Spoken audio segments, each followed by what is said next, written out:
Hey everyone, today we are here talking about under the kitchen sink.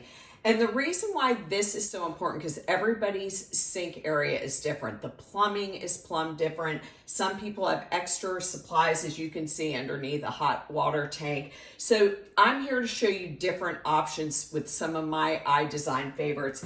And the first thing are their stackable drawers. If you have more room and your garbage disposal is not in the way, you can add two and it'll give you extra drawer space.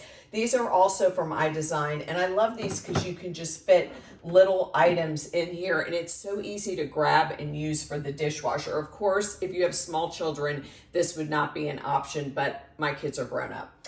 Then, of course, the Lazy Susan, and I love this because it's everything I use on a regular basis, and a little bit of extra storage on the door for smaller items, for other things I may not use every day, but they're smaller items and I want to be able to get to them.